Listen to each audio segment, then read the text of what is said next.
بسم اللہ الرحمن الرحیم۔ السلام علیکم ورحمۃ اللہ وبرکاتہ۔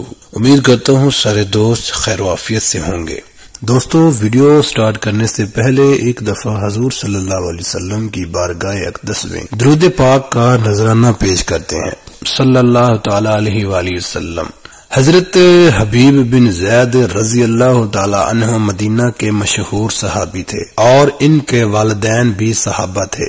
ان کی والدہ حضرت نصیبہ بنت کعب رضی اللہ تعالی عنہ، جنہیں ام عمارہ بھی کہا جاتا ہے، تھی، جو خود بھی ایک بہادر اور دلیر خاتون تھی۔ حضرت حبیب بن زید کی زندگی کا اہم واقعہ اس وقت پیش آیا جب ایک چھوٹے مدعی نبوت مسیلمہ کذاب نے خود کو نبی ہونے کا دعویٰ کیا۔ مسیلمہ کذاب نے نبی اکرم صلی اللہ علیہ وسلم کو خط لکھ کر دعویٰ کیا کہ اسے بھی نبوت دی گئی ہے اور مسلمانوں کو اس کی بات ماننی چاہیے۔ نبی کریم صلی اللہ علیہ وسلم نے اسے جھوٹا اور دھوکہ باز قرار دیا اور اس کے جھوٹے دعوے کو رد کیا۔ حضرت حبیب بن زید رضی اللہ تعالی عنہ کو نبی صلی اللہ علیہ وسلم کی طرف سے اس جھوٹے مدعی کے پاس بھیجا گیا تاکہ اسے جواب دیں اور اسلام کا پیغام پہنچائے۔ جب حضرت حبیب بن زید مسیلمہ کذاب کے سامنے پہنچے تو مسیلمہ نے ان سے پوچھا، کیا تم محمد صلی اللہ علیہ وسلم کو اللہ کا رسول مانتے ہو؟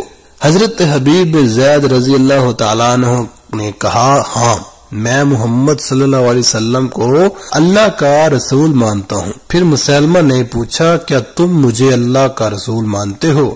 حضرت حبیب نے صاف الفاظ میں کہا، نہیں، میں تمہیں جھوٹا مانتا ہوں۔ اس جواب پر مسیلمہ غضبناک ہو گیا اور اس نے حضرت حبیب کو انتہائی ظلم کا نشانہ بنایا۔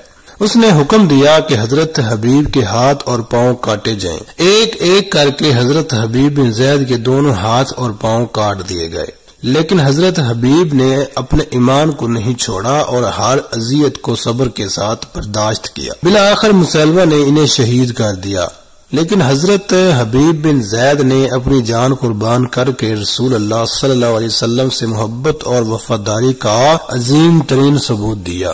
ان کی قربانی اسلامی تاریخ میں ایک مثال ہے کہ کس طرح صحابہ کرام نے اپنے ایمان کی خاطر بڑی سی بڑی تکلیف اور مصائب کو برداشت کیا۔ یہ واقعہ ہمیں یہ سبق دیتا ہے کہ ایمان اور محبت رسول صلی اللہ علیہ وسلم کی راہ میں کسی بھی قربانی کو چھوٹا نہیں سمجھنا چاہیے اور سچائی اور حق کا خاطر ہر آزمائش کو قبول کرنا چاہیے۔ مزید ایسی ویڈیو کے لیے میرے چینل کو سبسکرائب کر لیں تاکہ ہر آنے والی ڈیلی ویڈیو آپ کو مل سکے۔ ملتے ہیں کسی اگلی ویڈیو میں، تب تک کے لیے اللہ حافظ۔ السلام علیکم ورحمۃ اللہ۔